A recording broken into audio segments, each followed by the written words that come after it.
Hello student, good morning. मैं गोकुल आज आपके लिए इस वीडियो में लेके आया हूँ क्लास 9th विज्ञान चैप्टर नंबर 8 गति मोशन, उसके बारे में हम पढ़ रहे थे। और आज के इस वीडियो में हम पार्ट 6 पढ़ने वाले हैं। और इससे प्रीवियस जो वीडियो था उसमें हमने जो गति का प्रथम समीकरण है उसकी उत्पत्ति कैसे होती है ग्राफी विधि से, वो हमने करी थी। और आज की इस वीडियो में गति के द्वितीय समीकरण जो है, ठीक है, उसकी ग्राफी विधि से उत्पत्ति करेंगे। तो वो देखते हैं।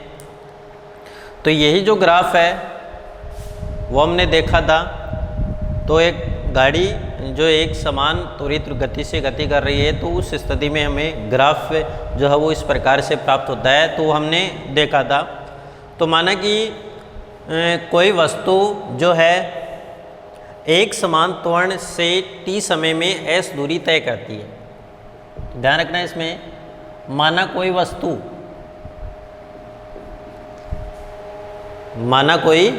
वस्तु है, एक समान त्वरण क्या है, a है, और t समय में s दूरी तय करती है। तो ध्यान रखना, त्वरण का मान कितना होएगा, a, समय t और दूरी s तय करती है कोई वस्तु, ठीक है। अतः दिए गए ग्राफ द्वारा जो वस्तु है, तो उस वस्तु के द्वारा तय की गई दूरी वेग समय ग्राफ AB के नीचे घिरे क्षेत्र, जो वेग समय ग्राफ जो है AB है, वेग समय ग्राफ AB, उस ग्राफ के नीचे घिरे क्षेत्र OABC द्वारा ज्ञात की जाती है। किसके द्वारा, OABCO। तो ये पूरा हो गया ना, ये वाला, ये क्षेत्र और ये क्षेत्र। तो ये जो हम ज्ञात करते हैं दूरी, तो उसकी गणना किसके आधार पे ज्ञात करते हैं, दूरी की गणना OABC के द्वारा ज्ञात करते हैं। तो दूरी S बराबर किसके बराबर होगी, OABC का क्षेत्रफल, OABC का क्षेत्रफल, ठीक है। तो O, A, B और C, उस जो एरिया है, छायांकित क्षेत्र है, उस क्षेत्रफल उसका ज्ञात करके हम आसानी से दूरी की गणना कर सकते हैं। तो S बराबर, दूरी S बराबर OABC, तो इसमें एक तो समलंब चतुर्भुज है और एक है त्रिभुज, ठीक है। तो समलंब चतुर्भुज OADC का क्षेत्रफल, समलंब चतुर्भुज OADC का क्षेत्रफल, तो देखो OADC, तो ये क्या है, समलंब चतुर्भुज OADC, इसका क्षेत्रफल प्लस, अब त्रिभुज यहाँ पे कौन सा है, ABD। तो देखो त्रिभुज ABD का क्षेत्रफल, या ADB का लिख दो, त्रिभुज ABD का क्षेत्रफल, ठीक है। अब दूरी S बराबर, समलंब चतुर्भुज का जो सूत्र होता है वो क्या होता है, OA इंटू OC। तो इसमें देखो OA इंटू OC, तो क्या हो जाएगा, OA, तो ये लंबाई है और ये चौड़ाई है, तो क्या हो जाएगा, OA इंटू OC। तो ये समलंब चतुर्भुज का हमने क्षेत्रफल लिख दिया, प्लस 1/2 इंटू आधार क्या है, AD, और ऊंचाई क्या है, BD। आधार AD और ऊंचाई क्या है, BD है, ये तो है। अब हमने देखा था कि जो ओ ए, देखो ये रहा ओ ए, किसको प्रदर्शित करता है? प्रारंभिक वेग। तो हमने क्या लिखा था यू में? ओ सी, ओ और सी, ओ सी किसको प्रदर्शित करता है? तो ये हमने देखा था ओ सी, ओ सी किसके बराबर है? ए डी के बराबर। ये किसके बराबर होगा? टी के बराबर होगा। इसी प्रकार हमने देखो बी डी निकाला था, ये बी और ये डी। तो बी डी हमने पिछला जो समीकरण किया था उसमें निकाला था, बी डी का मान हमने क्या ज्ञात किया था? A T. तो अब ये जो मान है वो इस समीकरण में हम रख सकते हैं, तो इसको आप 1 नंबर दे दो। ये मान इस समीकरण में रखेंगे। अब इस समीकरण में इन मानों को रखते हैं तो हम क्या पाते हैं कि S बराबर ओ ए क्या है? U, और ओ सी क्या है? T हो गया, प्लस हाफ ए डी, ये भी T हो गया। ए डी और ओ सी क्या बराबर है तो T हो गया, और बी डी क्या है? Into T into A T. या हम इसको लिख सकते हैं S बराबर U T plus half A T square, लिख सकते हैं S बराबर U T plus half A T square. यही गति का द्वितीय समीकरण है। तो ये जो समीकरण हमें प्राप्त होता है वो गति का कौन सा समीकरण प्राप्त होता है? द्वितीय समीकरण प्राप्त होता है।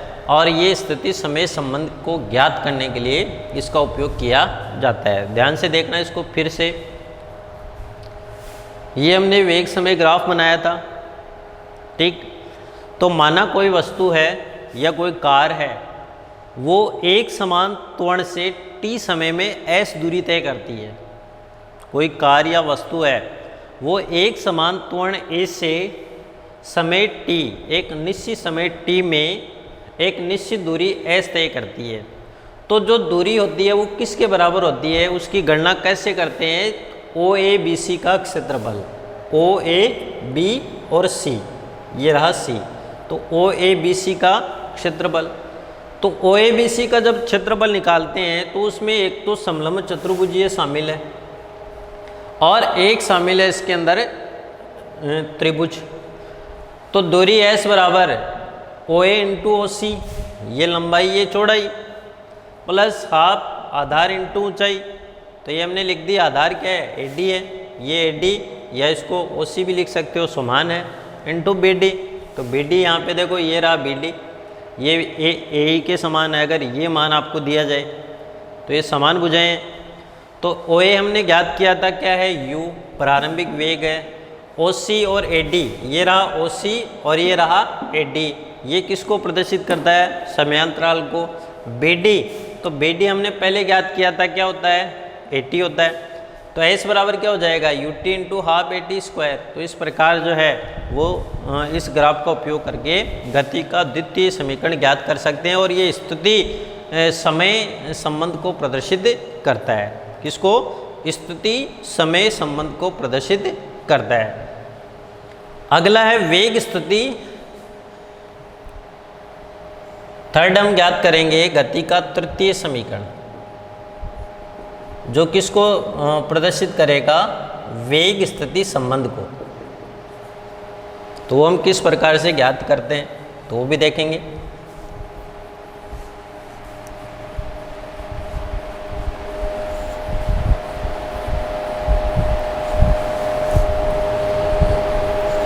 तो ये वेग को प्रदर्शित करता है मीटर प्रति सेकंड में।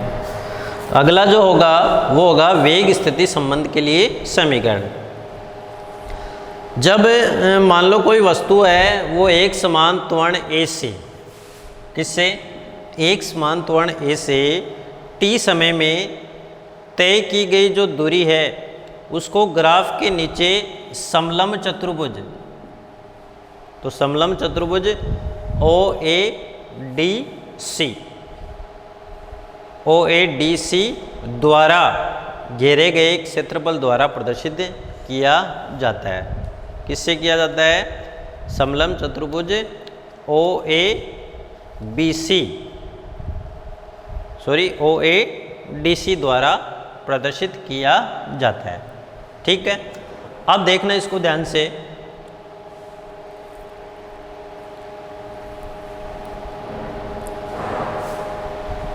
हमने देखा था दूरी S बराबर, ये तो देखा था समलंब चतुर्भुज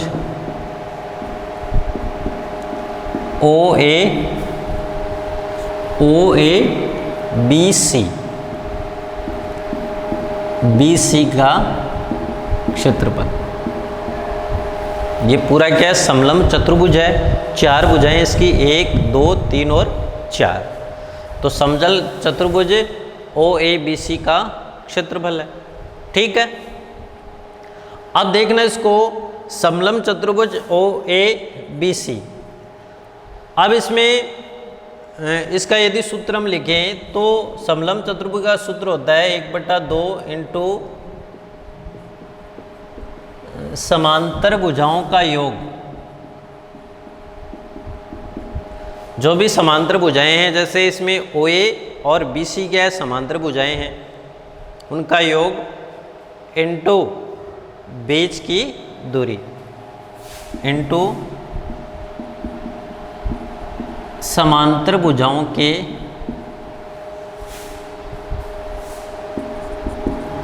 बीच की दूरी। ठीक है, तो समांतर भुजाओं का योग तो हम लिख सकते हैं S बराबर 1/2। समांतर भुजाओं का योग क्या होगा? OA प्लस BC इंटू समांतर भुजाओं के बीच की दूरी AD। क्या होगा? AD बोल दो या फिर OC बोल दो, तो दोनों सेम है। तो अगर हम पूरे का ले रहे हैं तो क्या हो जाएगा? OC हो जाएगा। अब S बराबर क्या होता है? 1/2 इंटू OA बताओ कितना है? जो हमने पहले भी देखा था OA क्या हो जाएगा? U प्लस B और C, BC क्या है? V इंटू OC, ये क्या हो जाएगा? T हो जाएगा। ये तो होता है। ठीक है, अब S बराबर 1/2 V plus U into T। तो ये जो समीकरण हमने लिखा था वो हम यहाँ पे लिख सकते हैं। ये तो होता है। अब हमें पता है, चलो इसको फिर से लिख दिया। अब हमने पता है कि गति का प्रथम समीकरण, गति के प्रथम समीकरण से V बराबर U प्लस AT होता है। ठीक है, तो इधर लिख दें V माइनस U बराबर AT हो गया। A बराबर क्या हो जाएगा? V माइनस U बट्टा T। इसको आप समीकरण दे दो 1 और इसको आप समीकरण नंबर दे दो 2। समीकरण 1 व 2 से अब देखो, ये रहा समीकरण 1 और ये रहा समीकरण नंबर 2। तो यहाँ से देखो हमें t का मान ज्ञात करना है, तो इससे हम t का मान निकाल सकते हैं आराम से। तो ये t इधर आ जाएगा और a आ जाएगा नीचे। तो t बराबर क्या हो जाएगा? V माइनस U बट्टा A। ये तो होता है। अब समीकरण 1 व 2 से मान रखेंगे तो इसमें रख दो S बराबर 1/2 into V plus U into T की जगह हम क्या रख दें? V माइनस U बट्टा A। इसको आगे हल करेंगे तो S बराबर क्या हो जाएगा? 1/2A इधर आ गए और आगे क्या बच गया? V प्लस U और V माइनस यू, ये तो बच गया v प्लस यू और v माइनस यू। तो हम सर्वसम्मिका जानते हैं कि v प्लस यू, देखो हमने देखा था a प्लस बी और a माइनस बी, ये किसके बराबर होता है? a square minus b square. तो सेम यही है a plus b, v plus u और v माइनस यू, तो ये किसके बराबर हो जाएगा? 1/2 a v square minus u square. तो ये हो गया 1/2a बराबर v square minus a square. अब आगे देखना है इसको, तो ये हम यहाँ तक लिख सकते हैं। फिर देखो इसमें, चलो इसको थोड़ा ऊपर लिखते हैं, इसी को ध्यान देखना है यहाँ से आगे। s बराबर 1/2a v square minus u square लिख दिया, v square minus u square. अब इसको आगे हल करते हैं, तो इधर देखो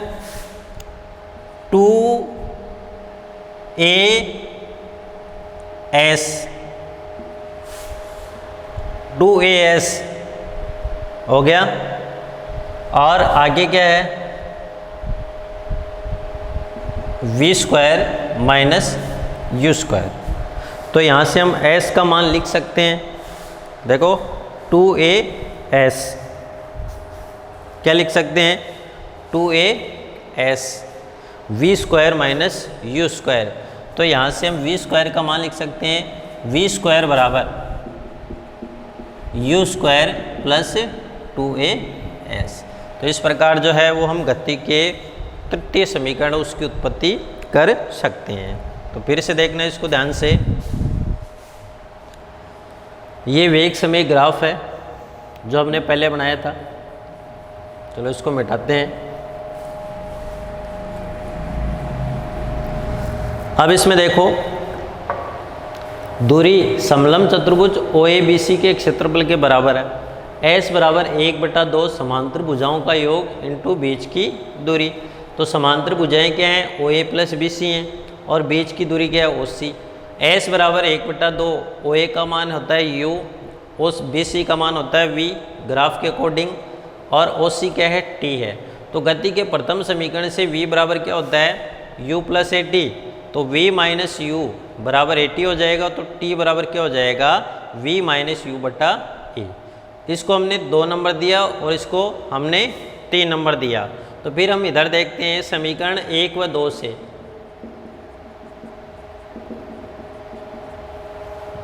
तो हमने देखा था कि s बराबर क्या हमें प्राप्त हुआ? 1/2 v प्लस यू, और t की जगह हमने रख दिया v माइनस यू बटा a। तो s बराबर क्या हो जाएगा? 1/2a हो गया। आगे क्या लिख देंगे? v प्लस यू और v माइनस यू, तो 2as लिख देंगे, ये से गुणा हो गया, बराबर v, हमने देखा था a प्लस बी और a माइनस बी, ये किसके बराबर होता है? a square minus b square का बराबर। इसी प्रकार v प्लस यू और v माइनस यू, ये किसके बराबर होगा? v square minus u square. तो इधर हम लिख सकते हैं v स्क्वायर बराबर, इसको इधर लेके आओ या इसको इधर लेके आ जाओ, u स्क्वायर प्लस 2as। तो यही क्या है? गति का तृतीय समीकरण होता है। तो इस प्रकार जो है वो हम गति के तृतीय जो 3 समीकरण हैं उनको ग्राफीय विधि के द्वारा आसानी से ज्ञात कर सकते हैं, आसानी से इनको हल कर सकते हैं, निकाल सकते हैं। तो ये आपको इसमें जो है वो ध्यान रखने की आवश्यकता है। अब हम इन्हें जो समीकरण है उसके अकॉर्डिंग जो क्वेश्चन पूछे जाते हैं वो 1-2 क्वेश्चन है वो करेंगे, और उसके बाद में जो वृत्तीय गति है उसको पढ़ के उसको कंप्लीट करते हैं। तब हम एक क्वेश्चन करेंगे इससे रिलेटेड, इन्हें गति के समीकरणों से संबंधित।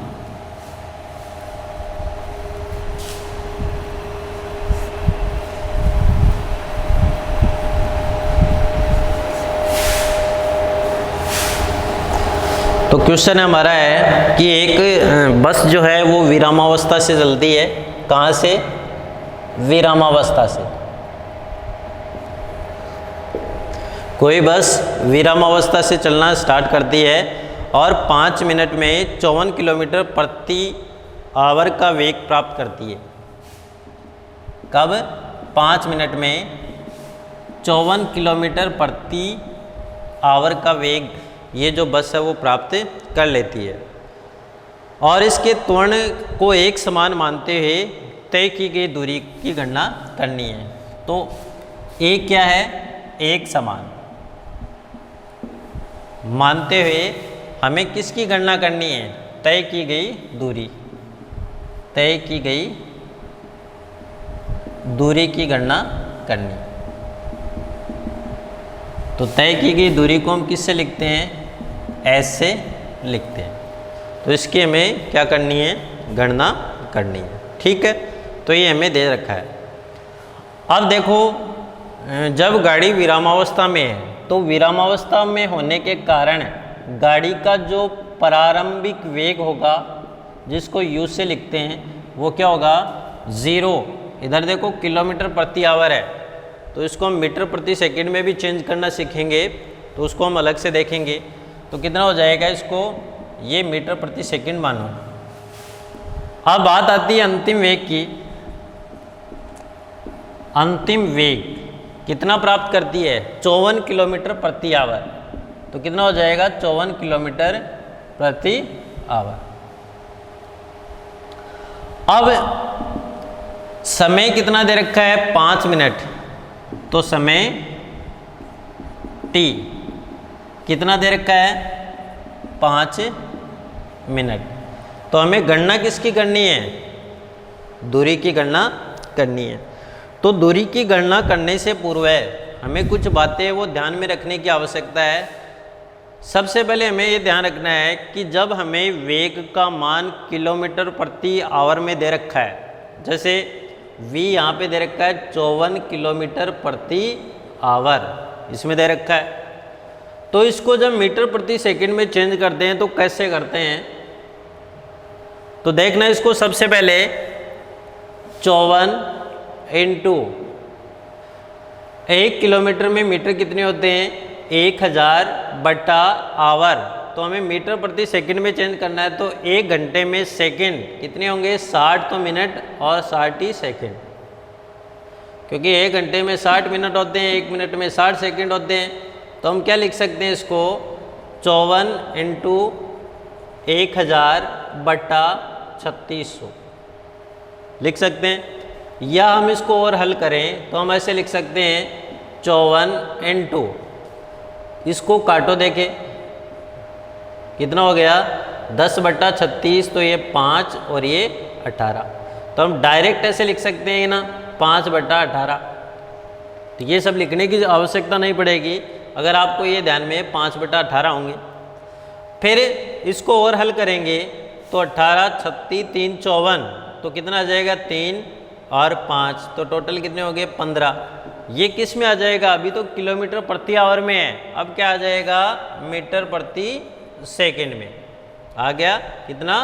15 मीटर प्रति सेकंड। तो ये हमने वेग को मीटर प्रति सेकंड में निकाल लिया। अब बात है समय की। समय यहाँ पे कितना दे रखा है? समय t का मान दे रखा 5 मिनट, और हमें पता है 5 मिनट में सेकंड कितने होते हैं? तो 1 में 60 होते हैं, तो 5 को 60 से गुणा कर दो, 5 इंटू 60, तो कितना हो गया? 300 सेकंड हो गए। 300 सेकंड। अब देखो इसको ध्यान से, ये जो t का मान हो गया वो ये लिख दो 300 सेकंड, और v का मान कितना हो गया? 15 मीटर प्रति सेकंड। तो हमें सब मीटर और सेकंड में मान जो है वो दे रखे हैं या हमने निकाल लिए हैं। अब हमें पता है कि गति के प्रथम समीकरण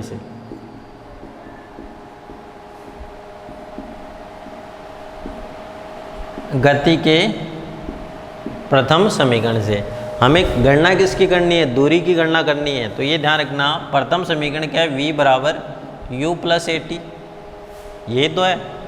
अब यहाँ से हम एक का मान निकाल सकते हैं, जरूर निकालेंगे। तो a यहाँ से निकालेंगे तो क्या हो जाएगा, a बराबर v माइनस यू बटा टी, ये तो होता है v माइनस यू बटा टी।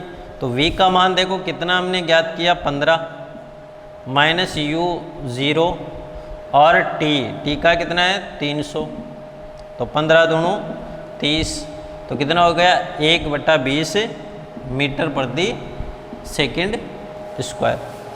इसको और हल करो तो 0.05 मीटर प्रति सेकंड स्क्वायर।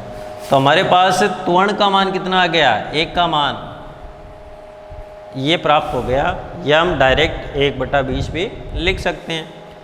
अब हमारे पास 1 का मान भी है, v का मान भी है, u का मान भी है, हर मान दे रखे हैं, तो हम दूरी ज्ञात कर सकते हैं, तो आराम से कर सकते हैं। तो हमारे पास दूरी ज्ञात करने के 2 फॉर्मूले हैं।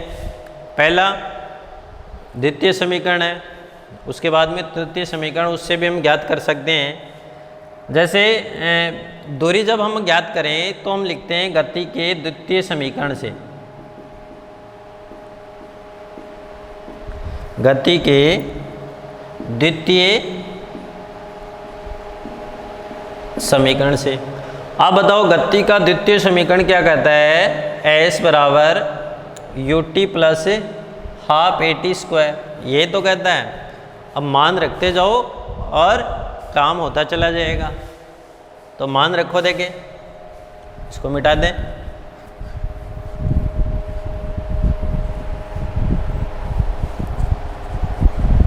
तो कितना होगा, s बराबर u का मान बताओ कितना है 0 इंटू t का मान दिख रहा है कहीं पे 300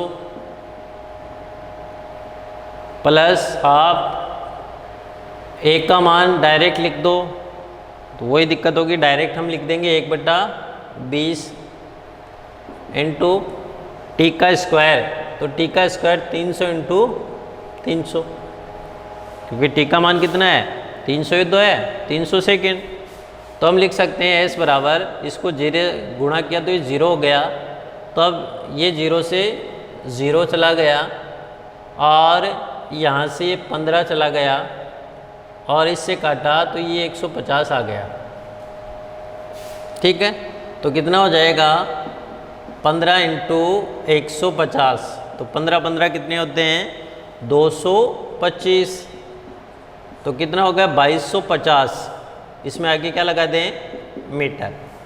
और यदि इसको हमें किस में परिवर्तित करना है, किलोमीटर में, तो s बराबर हम क्या लिख सकते हैं 2250 बटा 1000, तो हम क्या लिख सकते हैं 2.25 किलोमीटर। तो मीटर में भी हम ज्ञात कर सकते हैं और किलोमीटर में भी दूरी की गणना कर सकते हैं। तो एक तो हमारे पास ये गति का द्वितीय समीकरण है, उसके अकॉर्डिंग भी हम कर सकते हैं, या यदि तृतीय समीकरण लगा के हम हल करें तो वो भी कर सकते हैं। तो हम लिख सकते हैं गति के तृतीय समीकरण से। तो तृतीय समीकरण कहता क्या है, v स्क्वायर बराबर यू स्क्वायर प्लस 2as, ये तो कहता है।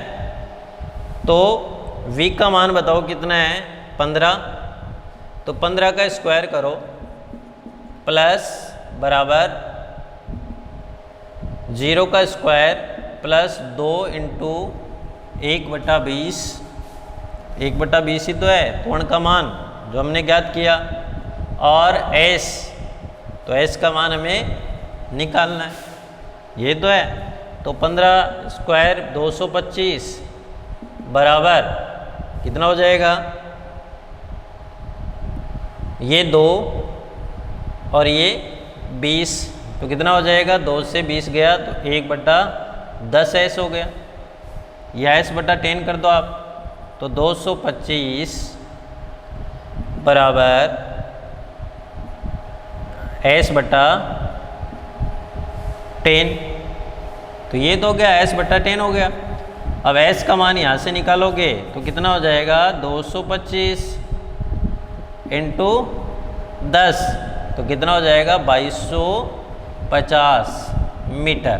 तो इस प्रकार जो है वो हम इस समीकरण का उपयोग भी करके आसानी से जो दूरी है उस दूरी की गणना कर सकते हैं। तो इस प्रकार आज की इस वीडियो में हमने पढ़ा गति के द्वितीय तृतीय नियम की उत्पत्ति या समीकरण जो है उसकी उत्पत्ति किस प्रकार करते हैं, और उसके साथ इससे रिलेटेड जो क्वेश्चन पूछा जाता है परीक्षा की दृष्टि से वो हमने हल किया, और उससे रिलेटेड और क्वेश्चन है उसको आप घर पे हल करने का प्रयास करना।